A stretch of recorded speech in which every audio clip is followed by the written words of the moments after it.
যেই বন্ধু তোমাকে জাহান্নামে নিয়ে যায়, যেই বন্ধু তোমাকে ফ্রি ফায়ার খেলা শিখায়, যেই বন্ধু তোমাকে অবৈধ নারীর সঙ্গে, বেপরদা বেগানা নারীর সঙ্গে প্রেম করতে শিখায়, এটা তোমার বন্ধু নয়, সত্যি সত্যি সে সরাসরি দুশমন, সেই শয়তান, হে ইবলিস, হ্যাঁ বন্ধু না। বিকাল বেলা 3টা বাজে এক বন্ধুর সাথে বের হইলা, রাতের 10টার সময় বাসায় ফিরছে বন্ধু আমার। 3টা 4টা 5টা 6টা 7টা 8টা 9টা 10টা 8 ঘন্টা সময়ের ব্যবধানের ভিতরে যেই বন্ধু তোমাকে আসর গেল, মাগরিব গেল, এশা গেল, 3 ওয়াক্ত নামাজের মাঝখানে একটা বারো নামাজের কথা বলল না, দুস্থ আয় এভাবে সময় কেমন নষ্ট করলে হইব রে, আয় আজান চলতেছে নামাজটা পড়ে আসি, এই কথাটা যে বলল না, আসরেও বলে নাই, মাগরিবেও বলে নাই, এশায়ও বলে নাই, কসম আল্লাহ সে বন্ধু নয়, সেই সরাসরি ইবলিস, সেই সরাসরি ইবলিস তোমার। রাসূল বলছেন আল মারউ আলা দীন খালিলিহি, প্রত্যেকটা মানুষ তার বন্ধুর আদর্শ গ্রহণ করে। সৎ সঙ্গে স্বর্গবাস, আছে না প্রবাদ বাক্য? আল্লামা শেখ সাদি রহমাতুল্লাহি আলাইহি একদিন গোসলখানায় ঢুকছেন, গোসলখানায় ঢুকে মেশকে আম্বরের গ্রান লাগতেছে নাকের মধ্যে। মেশকে আম্বরের গ্রান পাওয়ার পরে উনি কই গোসলখানায় গ্রান আসলো করতে, কি খুঁজাখুঁজি করে তাকায় দেখে গোসলখানার এক সাইডে একটা মাটির টুকরা পড়ে আছে। টুকরাটা হাতে নিছে, হাতে নিয়ে দেখে এই মাটিটার মধ্যেই গন্ধ, সুন্দর মেশকে আম্বরের গ্রান আসতেছে, সুবাস। উনি শেখ সাদি কবি মানুষ, পারস্যের বিখ্যাত কবি ছিলেন ইরাকের। উনি কবিতা আকারে জিজ্ঞাসা করলেন মাটিকে, গলে খুশবু এদর হাম্মামে রুজে রসিদাস দস্তে মাহবুবে বুদাস্তাম বদু গুফতাম কে মেশকে ইয়া আবিরি কে আজবুয়ে দিলাবি দে তুমাস্তাম বগুফতামান গলে না চিজ বুদাম ওয়ালেকিন মুদ্দাতে বাগিল নশিস্তাম জামালে হাম নশীদর মন আসর কাদ ওয়াগার নামান হুমা কা কম কে হাসতাম। আল্লামা শেখ সাদি রহমাতুল্লাহি আলাইহি কবি ছিলেন, কবিতা আকারে ওই মাটির টুকরাকে জিজ্ঞাসা করলেন, কিরে মাটি, প্রত্যেক দিনেই তো গোসলখানায় গোসল করতে আসি, প্রত্যেক দিনই তো বাথরুমে ঢিলা ব্যবহার করি, কিন্তু তোমার মতো কোনো মাটির গায়ে তেমন সুবাস পাইনি, তুমি কোত্থেকে আসলা, এত সুঘ্রাণ কিসের? মাটি মাটির বাসায় জবাব দিয়েছিল, ও আল্লামা শেখ সাদি, আমার বুকের উপরে একটা ফুলের গাছের বসবাস ছিল, ওই ফুলের গাছটা আমার বুকে অনেক লম্বা সময় থাকার কারণে ওই ফুলের গাছের গ্রান সুবাস আমার শরীরে ছড়ায় পড়ছে, এই কারণে ফুলের গ্রান আমার গায়ে করতেছে। এজন্য দোস্ত, আপনি যেই 2 বন্ধুর সঙ্গে চলাফেরা করেন, ডানে একজন বামে একজন, মাঝখানে আপনি ডানের লা গাঞ্জা খায়, বামের লা বিড়ি সিগারেট খায়, 2 জনের মাঝখানে আপনি কি বৈশা রয়েছেন আল্লামা বাইজিদ বুস্তামি? হ্যাঁ, 2 পাশে 2 জন সিগারেট খুর, গাঞ্জা খুর, বিড়ি খায়, হারাম অবৈধ নারীর সঙ্গে অবৈধ প্রেম করে, 2 পাশের 2 বন্ধু, মাঝখানে আপনি কি বাইজিদ বুস্তামি? তার কিছু হইল সংসপ্ত তোমার ভিতরে আছে। আখলিস দীনাকা ইয়াকফিকাল আমালুল কলিল, হাদিসটা আমাদের মক্তবে পড়ানো হয়, মাদ্রাসার নুরানি বিভাগেও পড়ানো হয়। 40টা হাদিসের মধ্যে এটা একটা হাদিস। রাসূল বলছেন, তুমি তোমার আমলকে খাঁটি করো, অল্প আমলেই নাজাতের জন্য যথেষ্ট। কত আমল? অল্প আমল। একটা রূপ সারা রাত পর্যন্ত তাহাজ্জুদের নামাজ পড়ছে, কিন্তু ফজরের নামাজ পাইছে না, পড়তার রক্ত গেছে না, এই তাহাজ্জুদের কোনো দাম আছে? আল্লাহর বিধান ছিল 5 ওয়াক্ত ফরজ নামাজ, এটা আগে আদায় করবে, যদি সুযোগ মিলে, শক্তি দেয়, সামর্থ্য দেয়, শরীরে দেয়, মন শান্তি লাগে, তখন বাড়ায়া তাহাজ্জুদ করলে কোনো বাধা।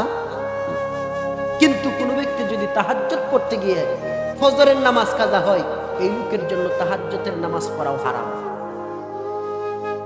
একটা লোক আপনার কাছে 50,000 টাকা পাবে,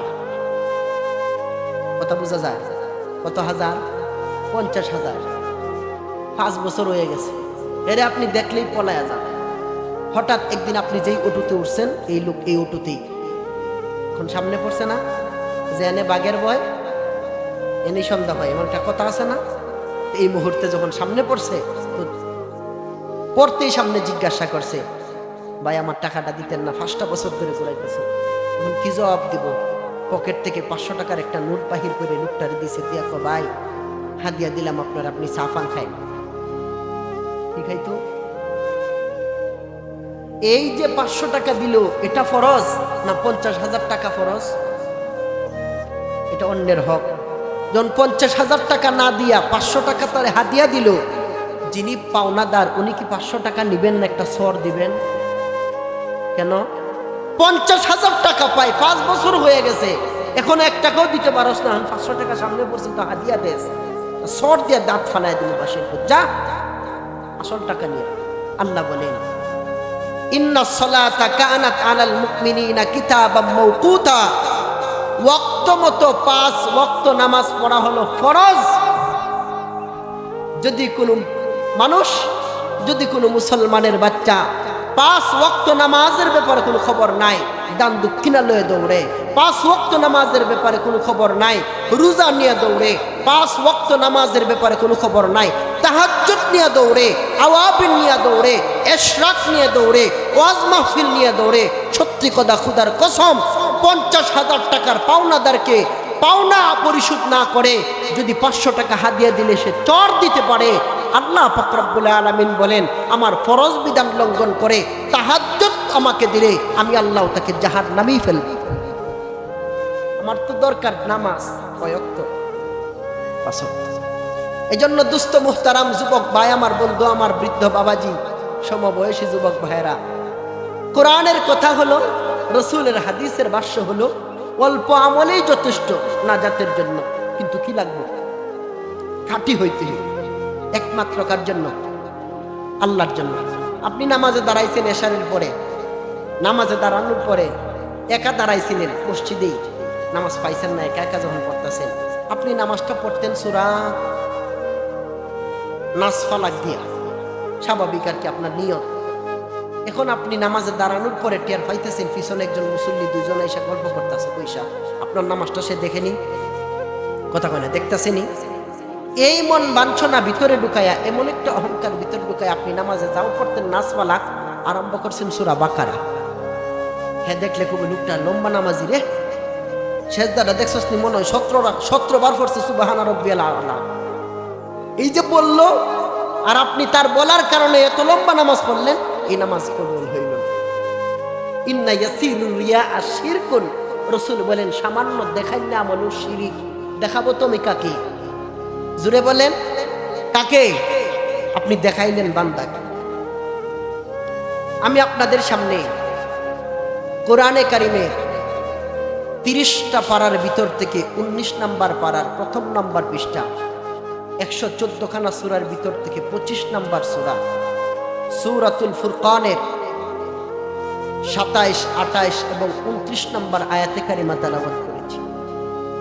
বিশ্বনবী আকা নামদার তাজদারে মদিনা মুহাম্মদুর রাসূল সাল্লাল্লাহু আলাইহি ওয়াসাল্লামের অসংখ্য অগণিত হাদিসের ভান্ডারের ভিতর থেকে তিরমিজি শরীফের শেষের দিকের একখানা হাদিস আমি আপনাদের সামনে আনছি।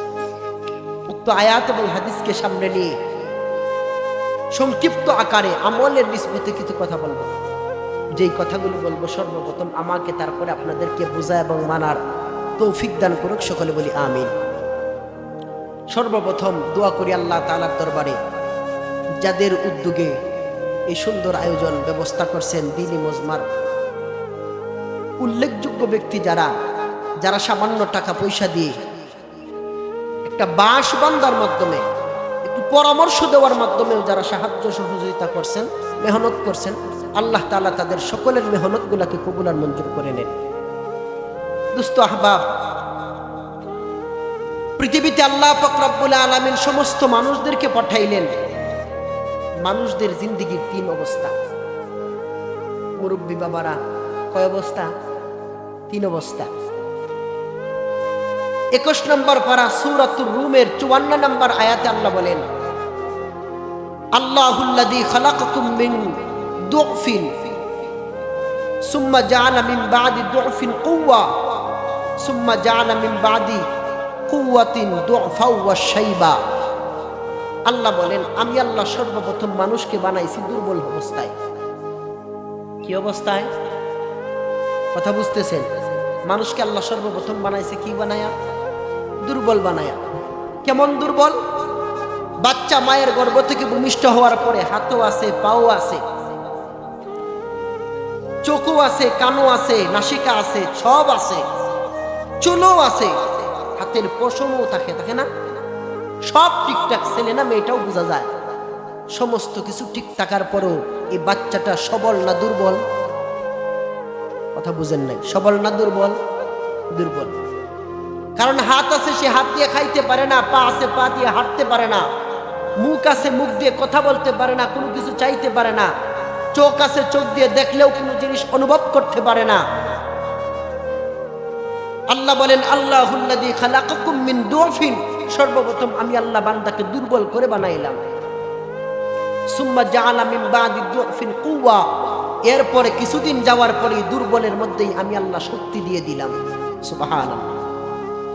আগের হাত, আগের পা, আগের চক্ষু, আগের নাক, আগের কান, না নতুন একটা হয়? সমস্ত কিছু আগের, কিন্তু নতুন করে শুধু আমি আল্লাহ তার মধ্যে শক্তি দান করলাম। এখন এই বাচ্চাটার নাম এখন আর শিশু বলে কেউ ডাকে না, এই লোকটার নাম এখন যুবক। কয় অবস্থা হলো? সুম্মা জাআলা মিন বাদি কুওয়াতিন দুফা ওয়া শাইবা। আল্লাহ বলেন, এরপরে আমি আল্লাহ তার মধ্যে চুল দাড়ি সাদা বানায়া বার্ধক্যে পৌঁছায় দেই, আবার ছোটবেলার সেই দুর্বলতা।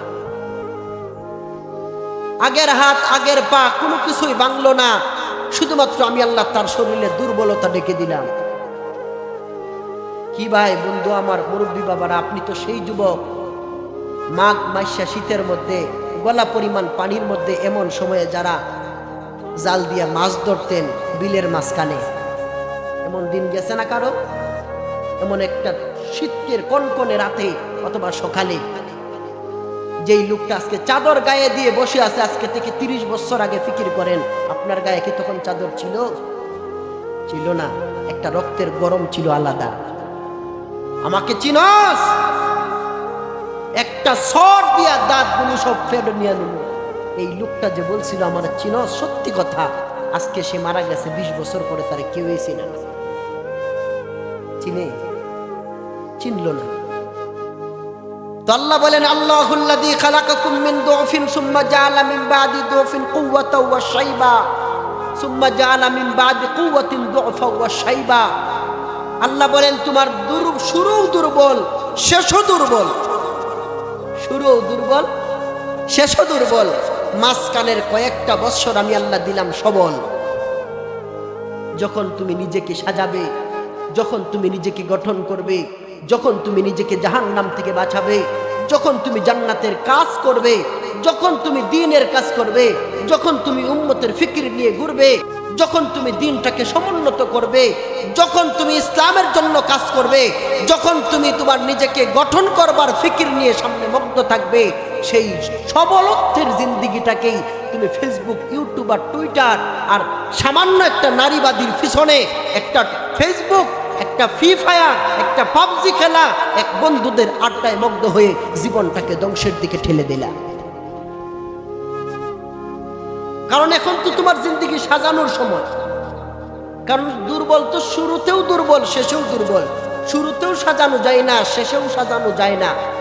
সাজানোর সময় মাঝামাঝি সময়। সাজাবে কোন সময়? মাঝামাঝি সময়। তখন তুমি তোমার জীবনটাকে একেবারে দুর্বলতার দিকে, বন্ধুদের সঙ্গে, অসৎ বন্ধুদের সঙ্গে চলাফেরা করে, অবৈধ সম্পর্ক তৈরি করে, মোবাইলের সাথে সম্পর্ক কায়েম করে, আজকের হাজারো যুবক সারাক্ষণ মা বাবার কোনো খোঁজখবর নাই, মার কোনো সন্ধান নাই, বাবার কোনো সন্ধান নাই, দাদা দাদি ভাই বোনেরা আত্মীয় স্বজন পাড়া প্রতিবেশী কেউ কোনো খোঁজখবর রাখে না। অসৎ বন্ধুদের সঙ্গে চলাফেরা করে। এই মোবাইলের মাধ্যমে হাজার হাজার যুবকদের জীবন নষ্ট হয়ে যাচ্ছে। তাকায় দেখেন আপনি আপনার বাতিজার দিকে, বয়স মাত্র 16। তাকায় দেখেন আপনি আপনার নিজের শালার দিকে, বয়স মাত্র 12। সেই ছেলেটার হাতে কেন একটা আইফোন থাকবে রে বাবা? কেন থাকবে? এই মোবাইল তাকে কি দিয়েছে? এই অসৎ বন্ধু তাকে কোথায় নিয়ে যাবে? শেষ ফলাফল তো জাহান্নাম, শেষ ফলাফল জাহান্নাম। বন্ধুত্বের জিন্দেগিতে মানুষ দুনিয়াতে চলতে ফিরতে গেলে বন্ধু লাগবেই।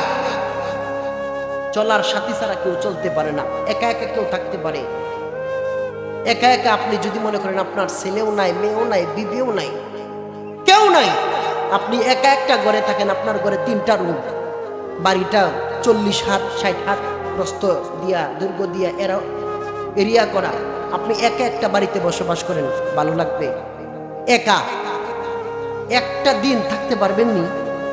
থাকতে পারবেন। কিন্তু চলতে ফিরতে বন্ধু লাগবে। কিন্তু বন্ধু বানাই বা কাকে? চলবা কার সাথে? সেটাই তো আমার বলার বিষয়। চলবা কার সাথে?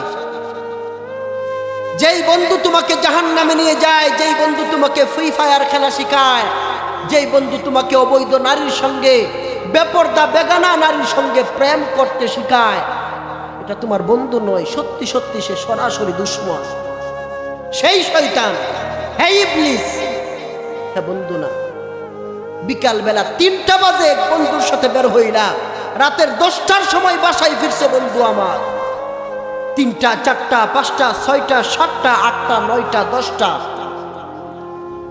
8 ঘন্টা সময়ের ব্যবধানের ভিতরে যেই বন্ধু তোমাকে আসর গেল, মাগরিব গেল, এশা গেল, 3 ওয়াক্ত নামাজের মাঝখানে একটা 12 নামাজের কথা বলল না, দুস্থ আয় এভাবে সময় কেমন নষ্ট করলে হইব রে, আয় আজান চলতেছে নামাজটা পড়ে আসি, এই কথাটা যে বলল না, আসরেও বলে নাই, মাগরিবেও বলে নাই, এশায়ও বলে নাই, কসম আল্লাহ সে বন্ধু নয়, সেই সরাসরি ইবলিস, সেই সরাসরি ইবলিস তোমার। রাসূল বলছেন আল মারউ আলা দীনি খালিলিহি, প্রত্যেকটা মানুষ তার বন্ধুর আদর্শ গ্রহণ করে। সৎ সঙ্গে স্বর্গবাস, আছে না প্রবাদ বাক্য? আল্লামা শেখ সাদি রহমাতুল্লাহি আলাইহি একদিন গোসলখানায় ঢুকছেন। গোসলখানায় ঢুকে মেশকে আম্বরের গ্রান লাগতেছে নাকের মধ্যে। মেশকে আম্বরের গ্রান পাওয়ার পরে উনি কই গোসলখানায় গ্রান আসলো কোত্থেকে, খোঁজাখুঁজি করে তাকায় দেখে গোসলখানার এক সাইডে একটা মাটির টুকরা পড়ে আছে। টুকরাটা হাতে নিছে, হাতে নিয়ে দেখে মাটিটার মধ্যেই গন্ধ, সুন্দর মেশকে আম্বরের গ্রান আসতেছে, সুবাস। উনি শেখ সাদি কবি মানুষ, পারস্যের বিখ্যাত কবি ছিলেন ইরাকের। উনি কবিতা আকারে জিজ্ঞাসা করলেন মাটিকে।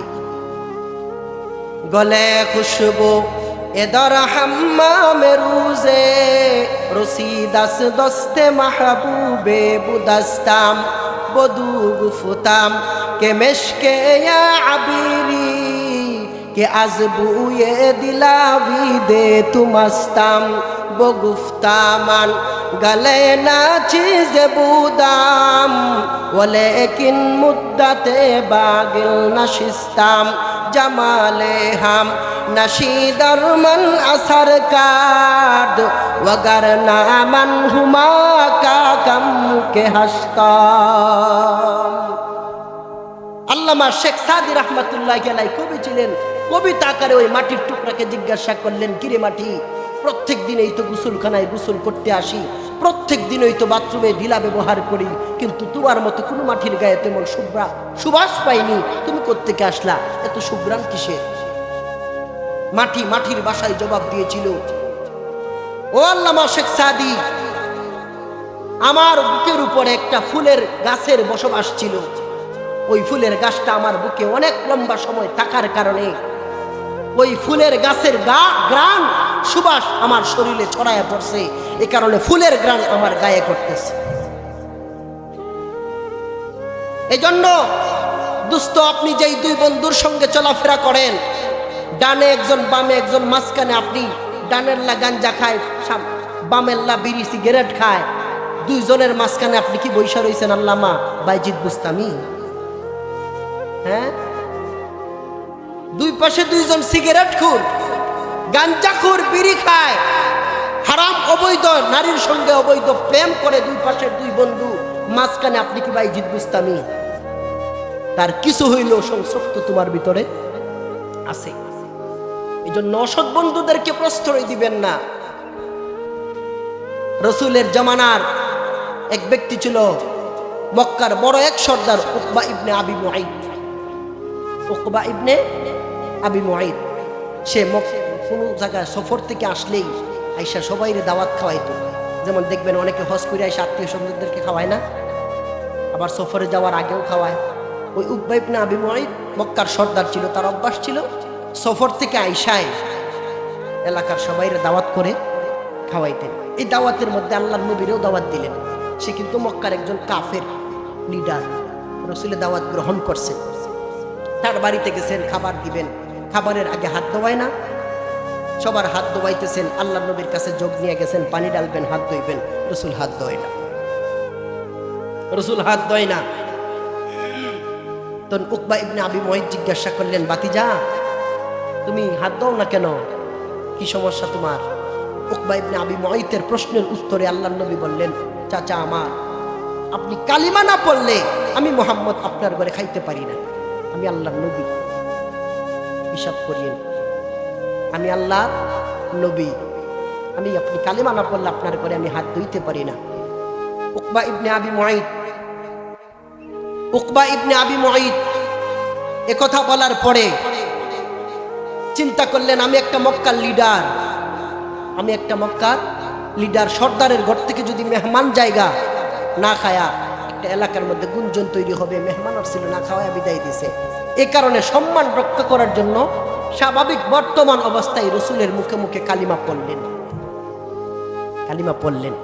রসুল হাত ধুইলেন, খাবার খাইলেন, খায়া চইলা গেলেন। উকবা ইবনে আবি মুআইদের প্রখ্যাত বন্ধু ছিল, ঘনিষ্ঠ বন্ধু ছিল উমাইয়া ইবনে খলফ। উকবা ইবনে আবি মুআইদ যখন তার কাছে গেছে, যাওয়ার পরে কেউ তার সাথে কথা কয় না, বন্ধু বান্ধব, কিরে তোর আমার সাথে কথা কস না, মাতস না, দি রাগ করছস কি কারণে? তখন সবাই কয়, কিরে ভাই একসাথেই তো বিড়ি টানতাম, একসাথেই দিয়ে আড্ডা মারছি সাস্টলে বৈশা, একসাথেই আমাদের বহু বছর ধরে চুরি বাটফারি জিনা ব্যভিচার সব একসাথেই করি। আজকে মুহাম্মদের হাতে হাত রেখে মুহাম্মদের মুখে মিশ্রিত বাণী কালিমা পড়ে মুসলমান হয়ে গেলি, কেমনে পারলি? যা, তোর সাথে আমাদের কোনো সম্পর্ক নাই।